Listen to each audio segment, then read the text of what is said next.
Hey guys, Tom here, and Declan from Throwing Wrenches Garage, and we're back on the IROC again today.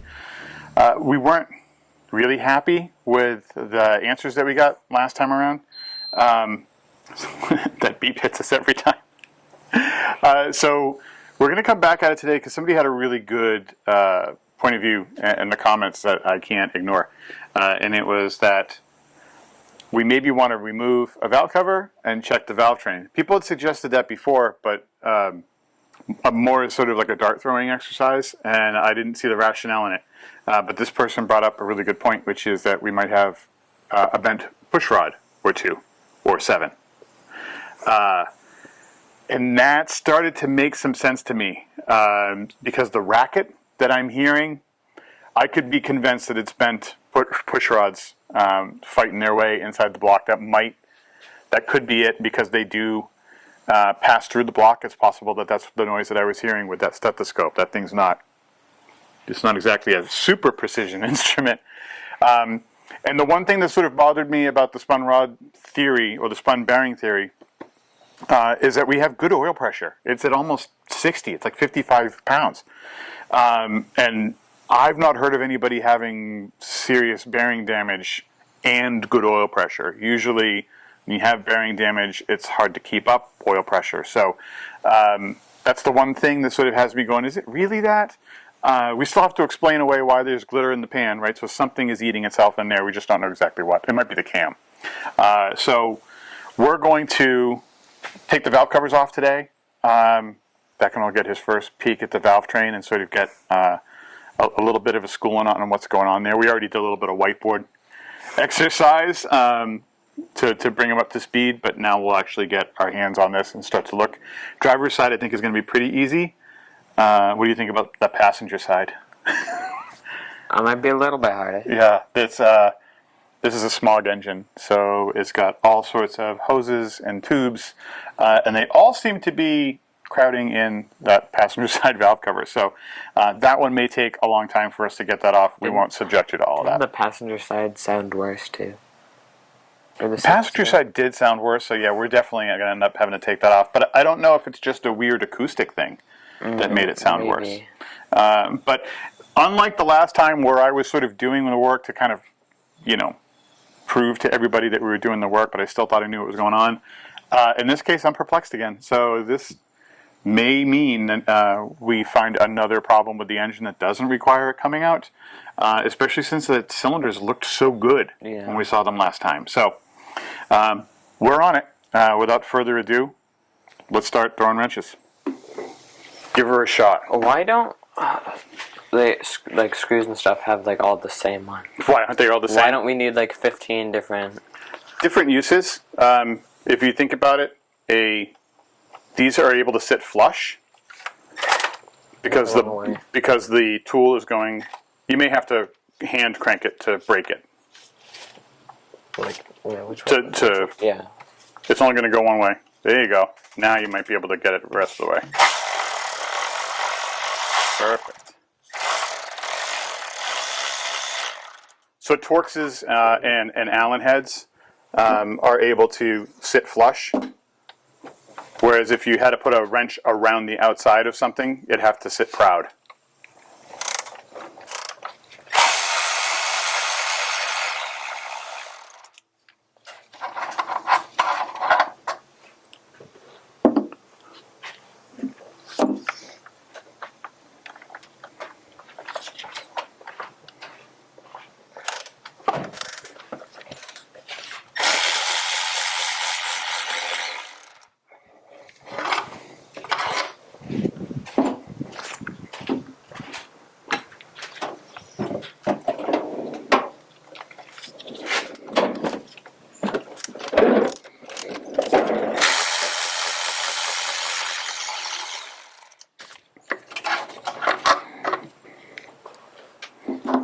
All right, sweet.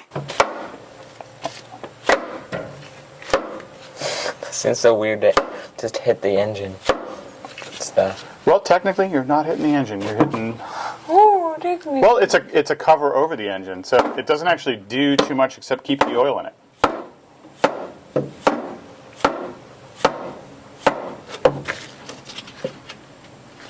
I see it flexing a little bit. Did it feel like it moved a little?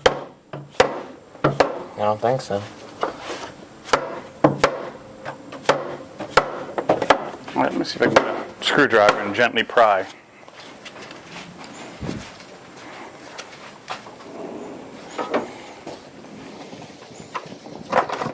There we go. Yeah. You're just kind of breaking that seal.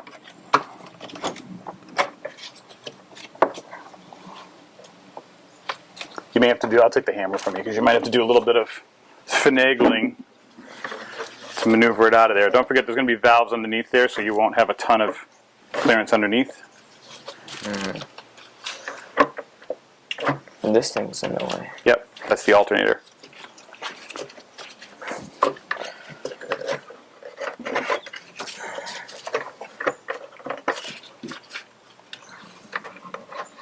I think you have the right idea.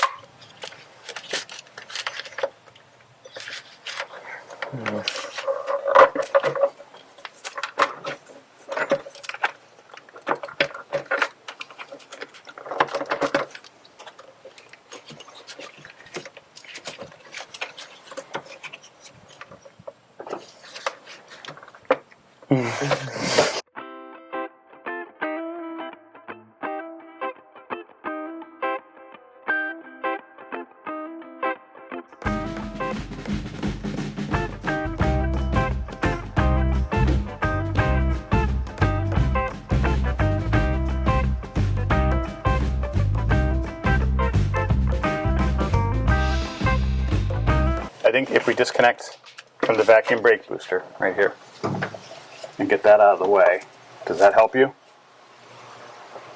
Why would that help me? What was in the It way? wasn't the way of the back. Oh. Maybe. Well, you're getting there. There we go. You got it. Not looking forward to putting it back in, but you got it out. That is your valve train on the driver's side. So the first thing that we're going to look for, so let me show you. These are your springs. Those are your valve springs.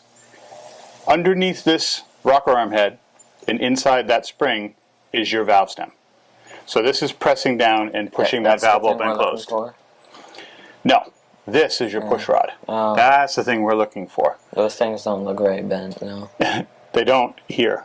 So this push rod pushes on this side of the rocker arm. It pivots on this stud, and that force comes up and then pushes that valve open. And then once the cam rolls away and is not pushing this up, then the spring can take over and close the valve. Okay, so the first thing we're going to do is see if we have anything loose. Oh. Is that good that they're loose? As in good as... Well, good as in us finding problems.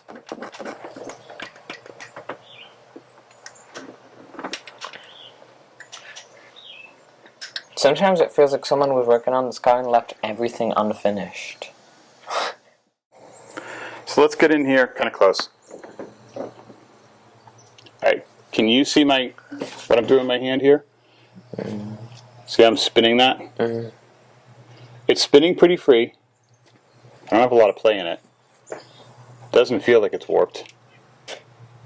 This one's not spinning, but it shouldn't because it's under pressure.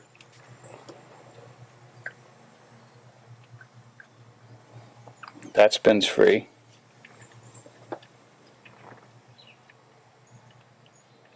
Free. Free.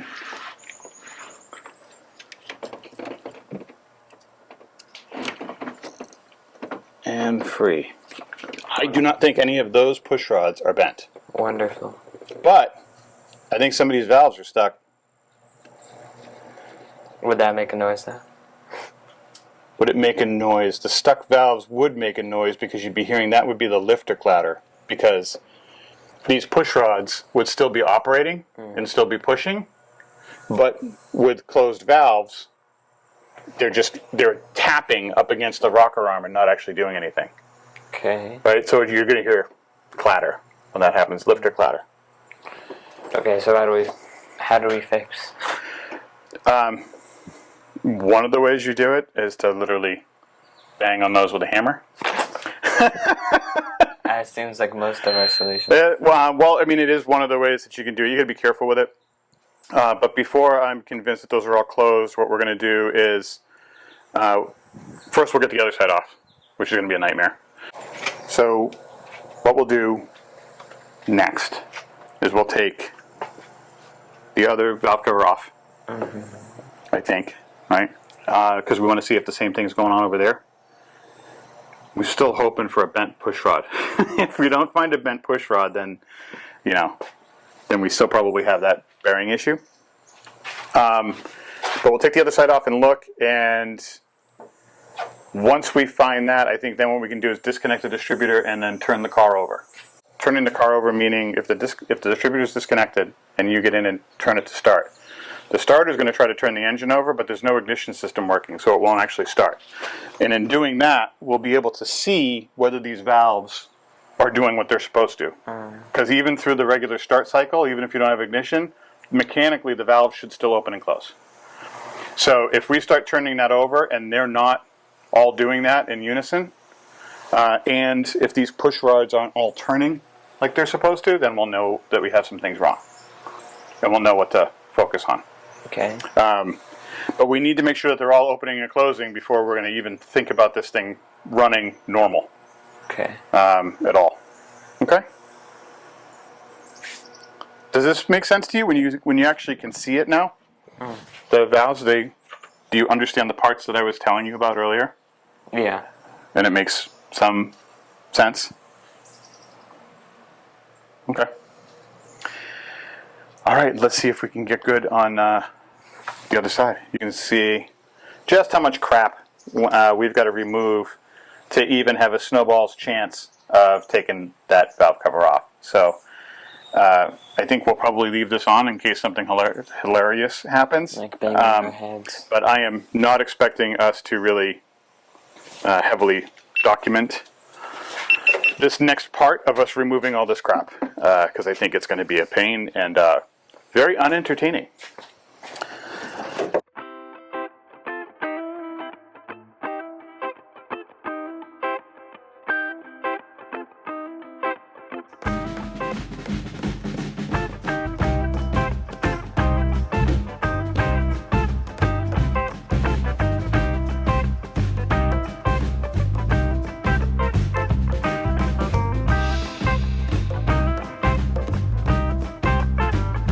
All right, well, this did not cooperate very well. The engine was fine. It's everything else that was surrounding it. There was a giant pain in the butt.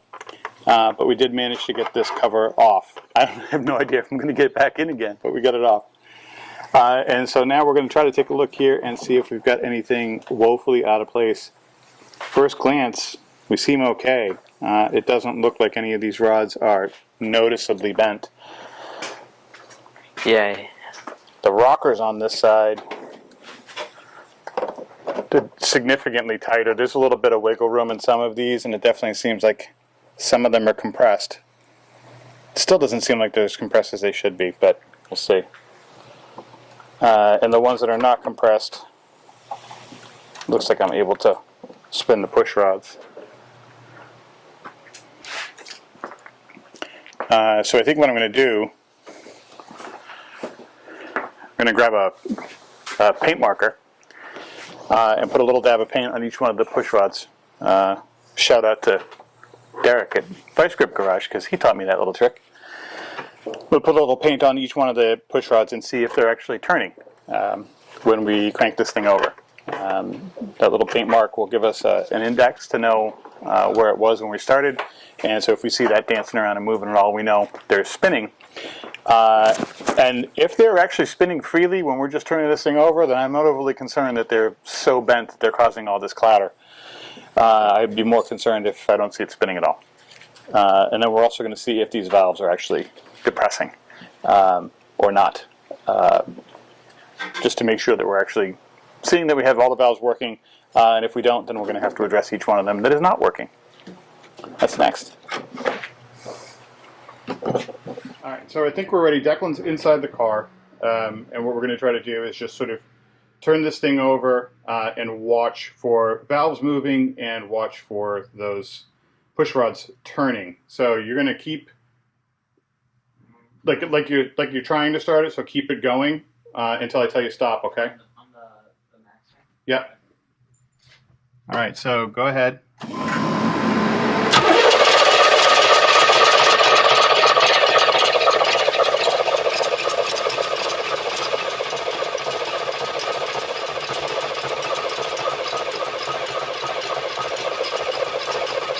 Stop.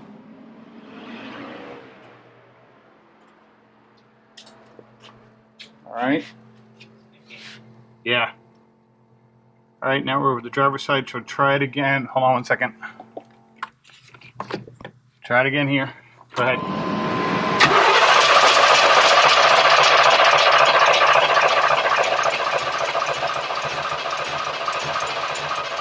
All right, stop. All right, everything looks like it's moving. So those valves are not, in fact, stuck. Everything is moving free. So we did all this for now. No, not for nothing. For all This is all part of troubleshooting and diagnosing. Sometimes you're just going to get to the end of the road and realize your worst fears were true. And that all the stuff that you hoped was going to be the small stuff wrong is not the case. But you got to try this stuff, and you got to go through it, because otherwise you miss out. You could end up getting into the habit of just replacing parts instead of actually diagnosing things that are going wrong. We took the valve covers off. We had to take a lot of other stuff off in order to get there too, and got ourselves down to getting to the valves, and unfortunately didn't find a smoking gun. A lot of the rockers are loose, so none of them look like they want to just fall right off, but it definitely needs to be relashed. But we cranked it over with Declan turning the key and me watching for the valves. They're all going up and down. Everything's moving like it should be moving. All of the push rods spin freely, so we went through a couple of different cranks on there to get everything in different positions so that I could get in and spin each push rod by hand. They all spun super easy when they're not under load, which I don't think they would do if they were bent. I mean, I'm sure you guys will tap it out in the comments if I'm dead wrong there, but my understanding of how these work and the tubes that they sit within is if there's a significant bend in there, you're going to feel it when you go to turn those. They either will bind up or you'll feel a walk in them when you go to turn them, and I wasn't feeling either. So I don't think that it's the valves. So I think that leaves us probably one more thing to check here. I think the next video we will probably jack this thing up, take the inspection plate off of the transmission, and just check the flywheel and torque converter to make sure that the torque converter bolts are tight and to make sure that the flywheel is not cracked or that the flex plate's not cracked. That's the only other thing I think that we haven't ruled out yet as one of the big noises that could be that clacking sound. So we'll give that a shot next time we're shooting on this car.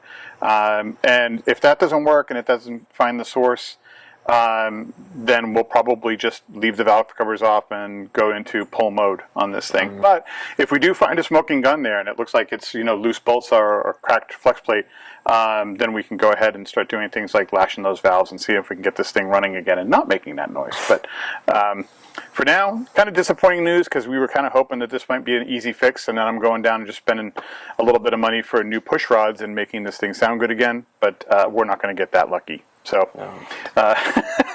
so there's not a great happy ending at the end of this one, but again, a little bit more diagnostic support, and you get to learn a little bit more about how the valves and push rods work, right? And why the channel's called that. And why the channel's called throwing wrenches. Yeah, because there was several times trying to get everything out of here to get the valve cover off that I was inches away from throwing wrenches across the yard. It's a little tight in there and a little tough to get everything through. But overall, good job today on your end. And we didn't find any smoking guns, but we eliminated stuff. And sometimes you could be a little better. You know, you're all slacking on your end. You know, pull your weight. sometimes troubleshooting is about like going through the steps and not finding the thing that's wrong and then moving on to the next step. So, and it's like that until you find the thing. Not everything can be a one-hit wonder. Exactly. Like, this was the first and only car that we looked at. Like, like in person, I mean. I'm not mad about this car, and I'm not mad about the condition that the motor's in. I mean, And we knew this. The only big. Yeah, we're like, good super problem. with that. I just wish that we could confidently find the source of the issue here, and I'm a little bit annoyed that we're not. So we'll keep going, and we'll move on to the next steps, and you'll see that next time. Until then, thank you guys. Please like and subscribe, and we'll see you next time.